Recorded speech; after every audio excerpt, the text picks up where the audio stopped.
Hello my dear friends, in this video we will watch the strangest case you will ever hear about, the case of Ellen Greenberg, who was stabbed 20 times and her death was ruled a suicide. We will delve deeper into this issue. Don't forget to share your opinions in this video.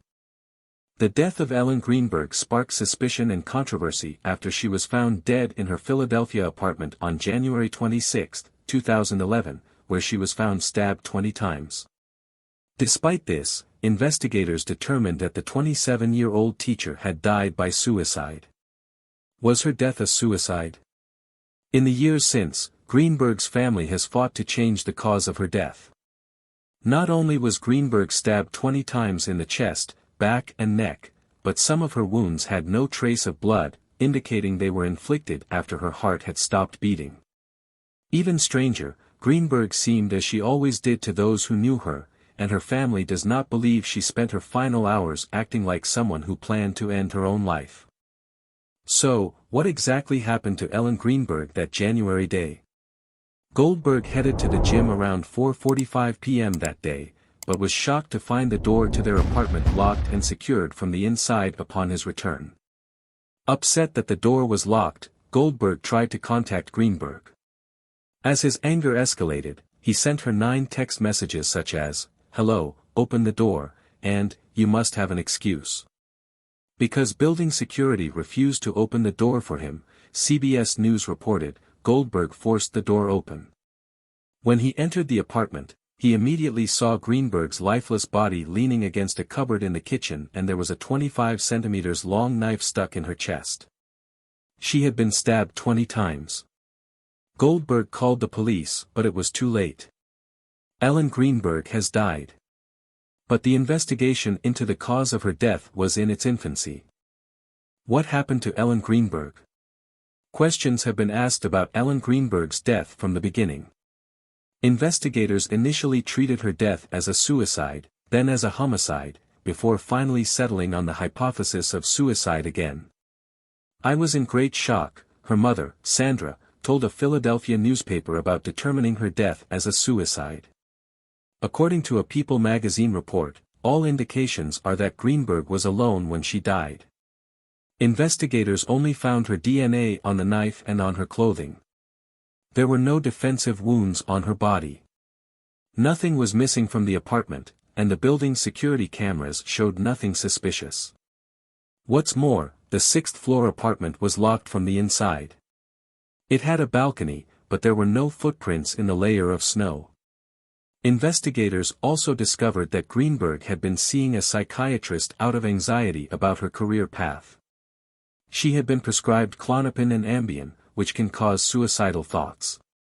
But the Greenberg family is adamant that's not what happened. She was brutally murdered, stabbed once, twice, 20 times, Sandra Greenberg told The Independent. This is anger. She didn't do it herself. The Greenberg family points out several facts. Greenberg never expressed thoughts of self-harm to anyone or left a suicide note. In her final hours of life, she acted like someone with a future, completing tasks such as filling her gas tank and preparing a fruit salad. Disturbingly, one of her wounds appears to have been inflicted after her heart stopped beating. According to CBS News, there was no blood in one of her neck wounds, indicating that the wound occurred after her death. Joe Pedraza, the Greenberg family's attorney, added, "There's no blood there. It just means she was dead at the time the wound was inflicted. I believe that was a post-mortem stab wound, and that's not even the final wound that we know for sure because the knife was found in her chest. To say this is a suicide means that Ellen stabbed herself twice after she was already dead," Pedraza added. Even this does not in any way explain it as madness. Greenberg also had 11 bruises on her right arm, stomach and right leg, all in various stages of healing. These bruises could be evidence that she was physically abused in the days before her death. Regarding that, Dr. Joshua Greenberg, Greenberg's father, told Fox News, "That's what I think the whole issue is. Someone didn't want his abuse of Ellen to be found out, that's why she's dead." However, Ellen Greenberg denied any assault to her psychiatrist. She was happy in her relationship. The Greenberg family struggled to refuse to classify her death as a suicide. Even today, Ellen Greenberg's parents continue to fight to change the cause of her death.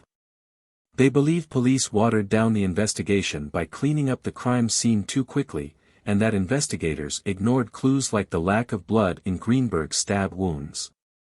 Joshua said, "Our daughter did not commit suicide, we know that. She has been killed." They declared openly that the investigation was flawed on the part of the police, on the part of the coroner, and on the part of the prosecutor.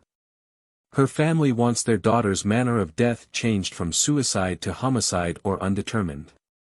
However, in September 2023, a Pennsylvania court ruled that the family could not sue the city of Philadelphia over the investigation into her death, even though the court agreed that the investigation was flawed.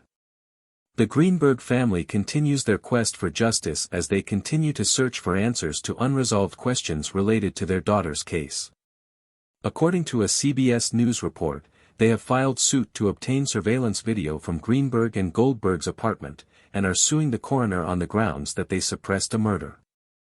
"There are clear reasons why the actors do not want us to delve deeper into this case," said the family's lawyer, Pedraza. "This is clearly murder and should be investigated as such." Indeed, the question still remains, if Ellen Greenberg did not die by suicide, who killed her? Suspicion fell on her fiancé, Sam Goldberg, who was the first to arrive at the crime scene. Jennifer Kuvendaver, a former FBI agent, disputes Goldberg's description of what happened that night. He said he went to the gym, came back to their apartment to open the door but it was locked, so he broke in, and if you look at the pictures, there's not enough damage to indicate that someone broke the door, she said. But Sam Goldberg was not arrested or charged in connection with the death of Ellen Greenberg. He has since married and lives in New York with his wife and their 2 children. At the end of the video, don't forget to share your opinions. Do you believe his family's beliefs or not? And don't forget to subscribe and activate the bell. Bye.